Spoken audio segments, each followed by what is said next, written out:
Assalamualaikum warahmatullahi wabarakatuh. Perkenalkan, nama saya Komariatul Zamaniah.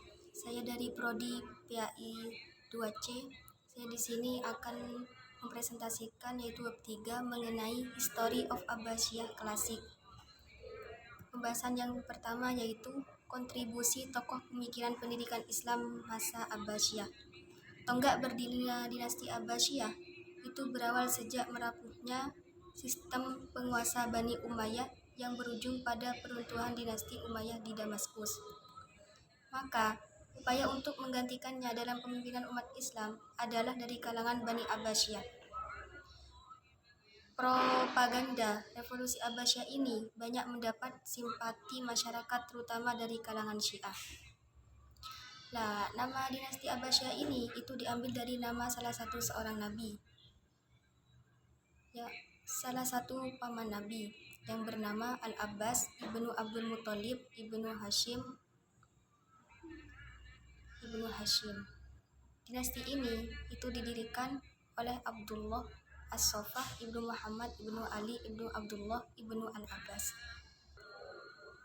Selain berdirinya dinasti Abbasiyah, tentu tidak lepas dari sejarah kemunduran dinasti Umayyah. Sejarah kemunduran dinasti Umayyah itu berawal dari bobroknya akhlak para pemimpin dinasti Bani Umayyah.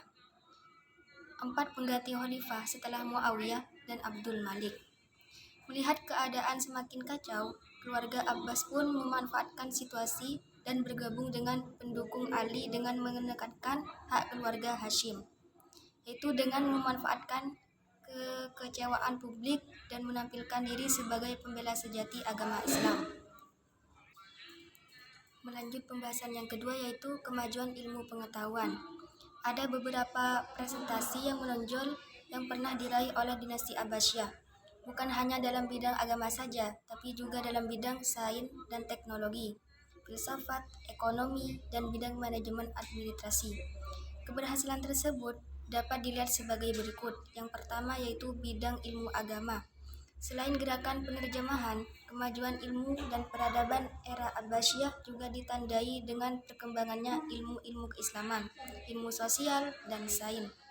Di bidang ilmu-ilmu agama, era Abbasiyah itu mencatat dimulainya sistematisasi beberapa cabang keilmuan seperti tafsir, hadis, fikih.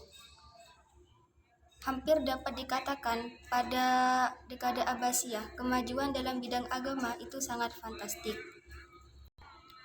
Pada masa ini, ilmu tafsir itu menjadi ilmu mandiri yang terpisah dari ilmu hadis.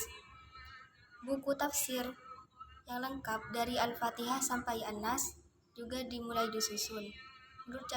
Menurut catatan Ibnu Nadim, yang pertama kali melakukan penyusunan tafsir lengkap tersebut adalah Yahya bin Ziyad Ad-Dailami. Yang kedua yaitu bidang sains dan teknologi.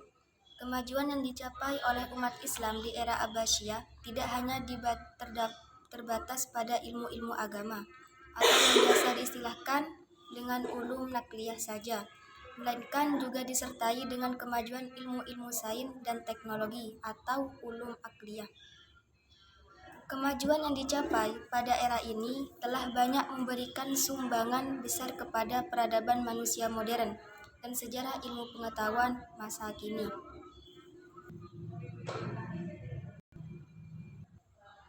Mungkin cukup ini yang bisa saya sampaikan, kurang lebihnya saya mohon maaf yang sebesar-besarnya. Wabillahi taufiq wal hidayah. Wassalamualaikum warahmatullahi wabarakatuh.